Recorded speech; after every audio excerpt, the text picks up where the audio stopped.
So the origin of this story is definitely being an American human being who is questioning why we have such a huge mass incarceration problem. You know, what is it about the society I live in that incarcerates people at this level?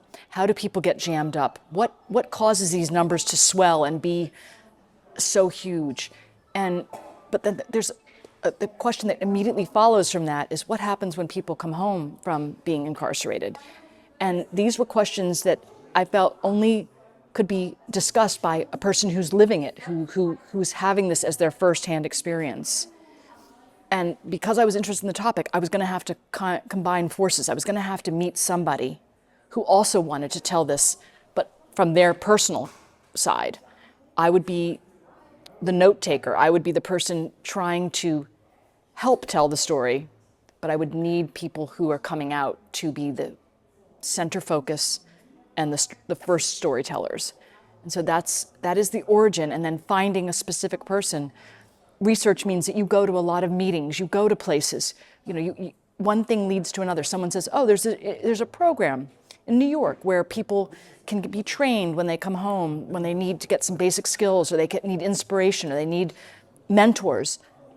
This group is having a meeting. So if you go to the meeting, then you will, the next thing is you search for someone who might be willing to talk to you. So it's, initially many, I think, documentaries start very much like a journalist would start a story. Yeah. No one thinks they're going to take a project that's going to have no boundaries and have no signposts about how long it should be or where it's going to go. This became a journey where it's like getting on a train and there's no schedule on the train and it doesn't even say where the train is going. It doesn't tell you what city or what destination. So this is a train that was a journey of someone's existence.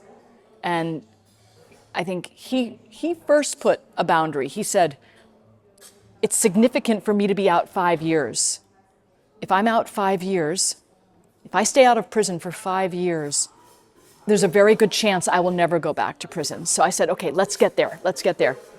But of course, the minute that he reaches 5 years, he's like, oh, but those guys are going to be next year, and then so-and-so will be the year after. Things kept growing. He was making a family. New people were joining. So there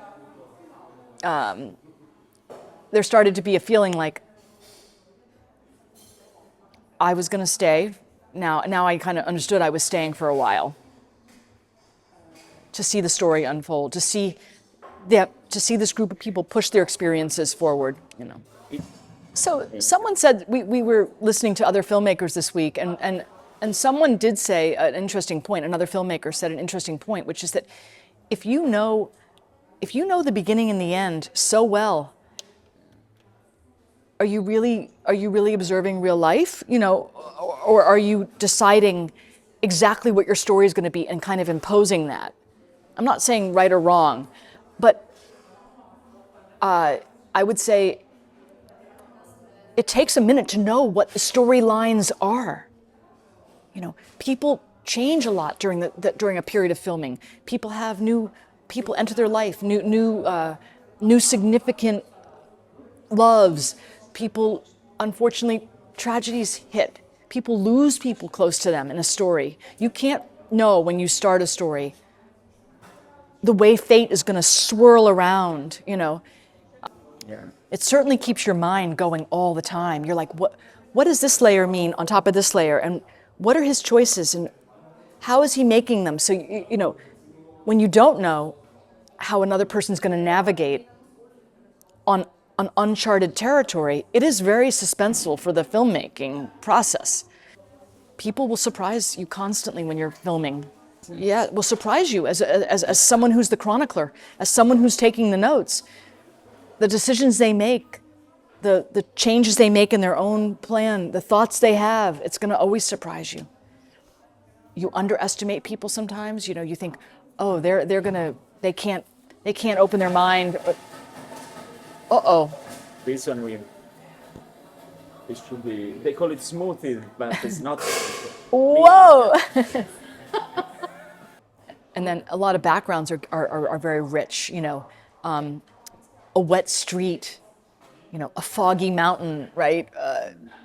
What's behind someone in a small grocery store, you know, the amount of cans and the colors, the silver of the shelves, or, you know, so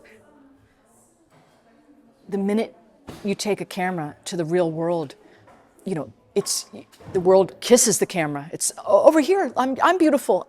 The cans, the street, the restaurant, you know, the dog, the cat, you know, there's a lot of beauty in the world. So once you're out there, the beauty is going to become very seductive all the time.